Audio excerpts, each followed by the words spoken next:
duduk kembali.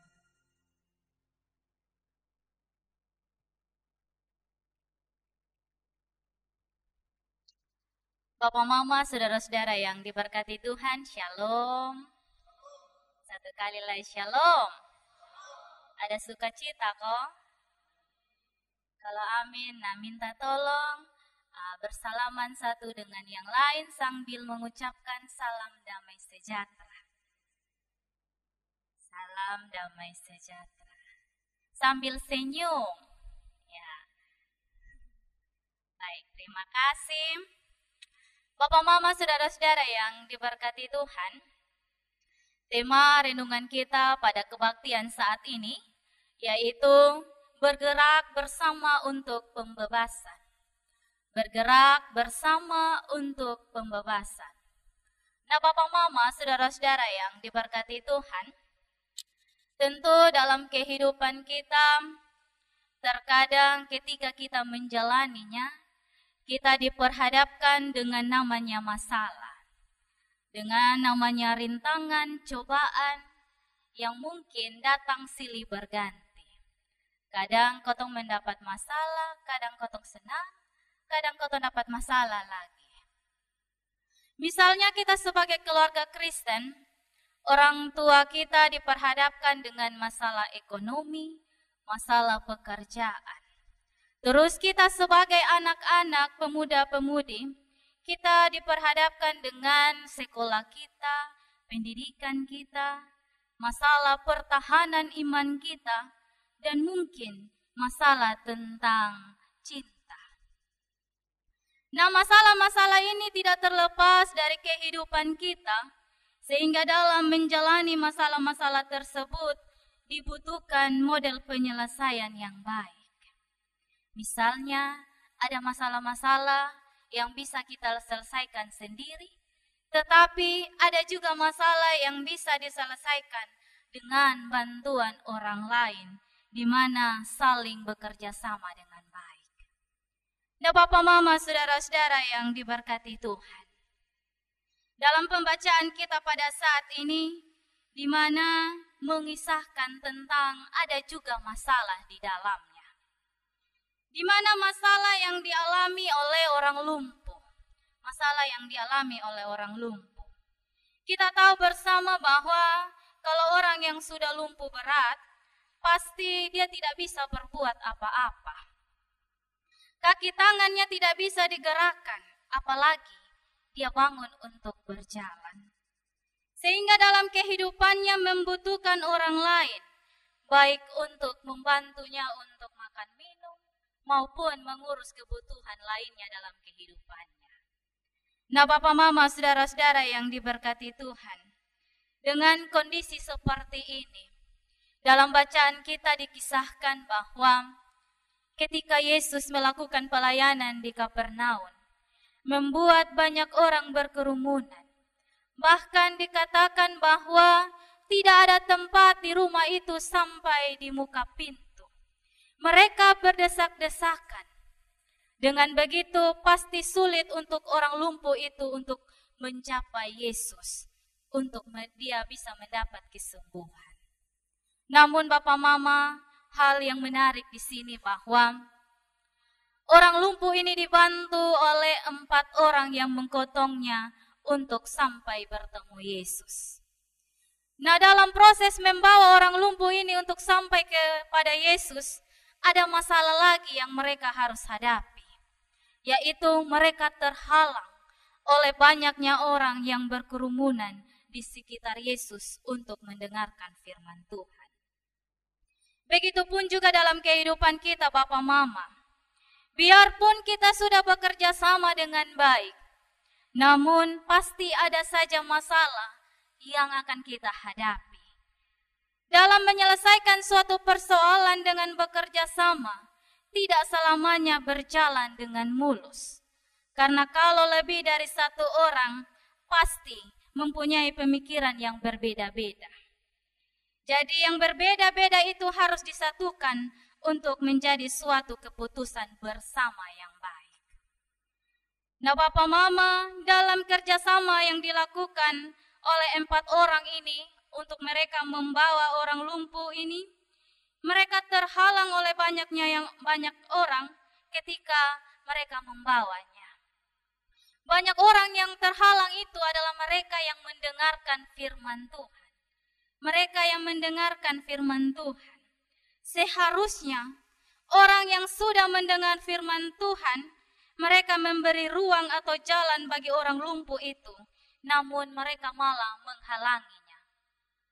Begitupun juga dalam kehidupan kita, dalam pelayanan-pelayanan kita. Terkadang teman sepelayanan kita yang membuat benteng di antara kita, memberikan kita rintangan, cobaan. Begitupun juga dalam hubungan kita bersesama, di koskah, di asramakah, kita sudah saling mengenal satu dengan yang lain. Kita bangun tidur juga mungkin sama-sama. Tetapi terkadang ada juga teman kita yang menyusahkan kita. Bahkan mereka mengecewakan kita. Semuanya itu hanya ada satu hal. Karena mereka masih mementingkan diri mereka sendiri. Nah, Bapak, Mama, saudara-saudara yang diberkati Tuhan. Namun demikian, empat orang yang membantu orang lumpuh ini, ketika mereka diperhadapkan dengan masalah, mereka tidak habis akal. Mereka berupaya mencari jalan lain agar bisa sampai kepada Yesus. Sehingga mereka membuka atap, bukan untuk merusak, tetapi supaya bisa membawa orang lumpuh ini sampai kepada Yesus untuk mendapat kesembuhan. Keempat orang ini mereka rela lalui jalan yang cukup ekstrim. Mereka naik ke atap untuk sekiranya bisa membawa orang lumpuh ini sampai kepada Yesus. Nah, melihat ini, Yesus mengatakan bahwa iman mereka besar. Terlebih lagi orang yang lumpuh ini memiliki iman yang cukup besar dalam dirinya, di mana iman dari mereka yang melahirkan kerjasama dan mendorong mereka untuk saling membantu satu dengan yang lain. Nah, Bapak, Mama, saudara-saudara yang diberkati Tuhan, dari pembacaan kita pada saat ini, ada beberapa hal yang akan kita pelajari bersama. Yaitu yang pertama, dalam menjalani kehidupan ini, tidak terlepas dari namanya masalah, tidak terlepas dari namanya cobaan dan rintangan. Seperti cobaan karena kita mengalami sakit penyakit yang cukup parah. Nah, cara untuk mendapat kesembuhan adalah dengan cara berdoa dan bekerja.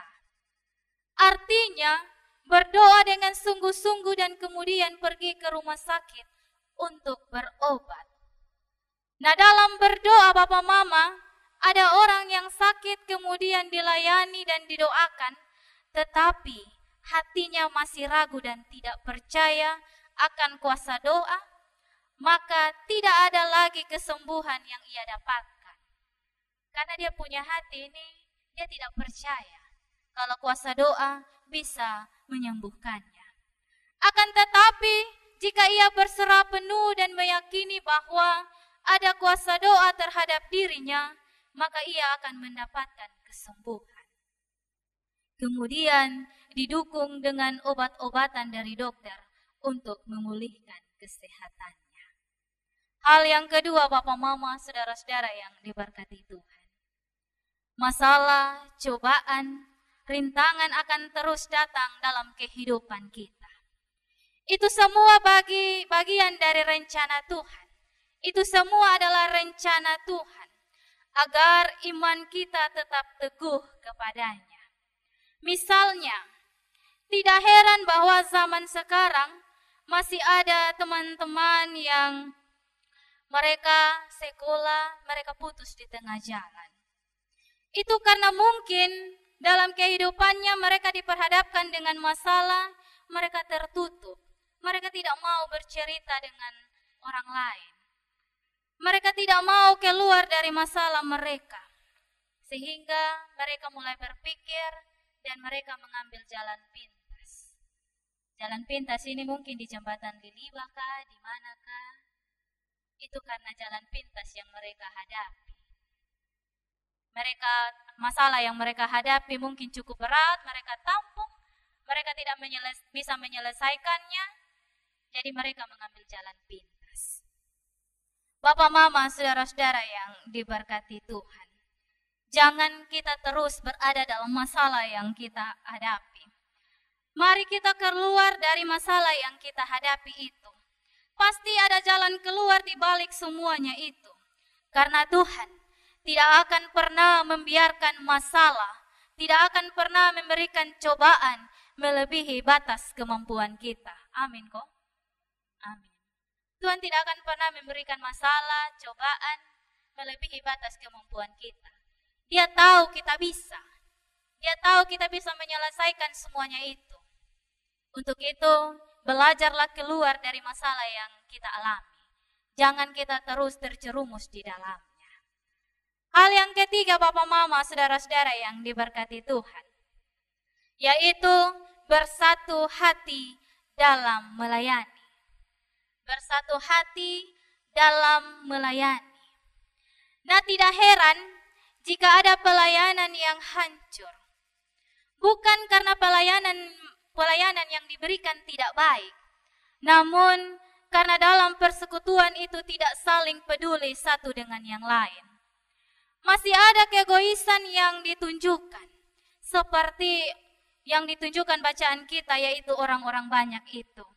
Mereka tidak peduli dengan orang lumpuh itu. Dilihat dari mereka tidak memberikan jalan kepada orang lumpuh itu untuk dia bisa sampai kepada Yesus untuk mendapat kesembuhan. Kebanyakan orang hanya mau mementingkan diri mereka sendiri. Mereka tidak mau peduli dengan orang lain. Begitupun juga dalam kehidupan kita, Bapak, Mama, saudara-saudara yang diberkati Tuhan. Biarpun kita satu kos, kita satu asrama, ada teman kita yang mengalami kesusahan, kita tidak mau tolong, biarpun kita sudah lihat, tetapi kita tidak mau tolong. Atau kita mau tolong juga jika kita ingat-ingat dulu, kira-kira dia sudah pernah tolong kita atau belum? Kira-kira dia sudah pernah membantu kita atau belum? Nah, dalam kehidupan kita, Bapak, Mama, terkadang satu dengan yang lain tidak baku cocok. Satu dengan yang lain karena tidak baku cocok, karena mungkin ada kesalahpahaman yang membuat kita tidak mau melihat sesama kita. Kita hanya mau hidup sendiri. Bepung hidup ini sebaik-baik saja. Kenapa beta harus membutuhkan orang lain? Untuk itu, Bapak, Mama yang diberkati Tuhan, mari kita memperbaiki persekutuan kita dengan baik. Karena kalau kita hidup bersama, kita hidup saling tolong-menolong, semuanya akan baik. Dan hal yang keempat, Bapak, Mama yang diberkati Tuhan, seberat apapun tantangan dalam pelayanan yang kita lakukan, seberat apapun pekerjaan-pekerjaan kita, seberat apapun cobaan yang kita alami, jangan pernah kita katakan bahwa kita mau mundur. Jangan kita berhenti karena kita melihat masalah yang kita alami. Mari kita saling bekerja sama satu dengan yang lain. Jangan mudah menyerah. Selalu andalkan Tuhan dalam segala sesuatu yang kita kerjakan. Karena dengan iman kita percaya kepada Tuhan Yesus. Karena iman juga akan mendorong kita, akan menolong kita untuk membantu sesama kita yang membutuhkan. Karena kita hidup saling membantu, semuanya akan terasa ringan. Semuanya akan terasa begitu sangat indah jika kita saling membantu satu dengan yang lain. Kiranya firman Tuhan menolong kita untuk melakukan dalam kehidupan kita setiap hari. Amin.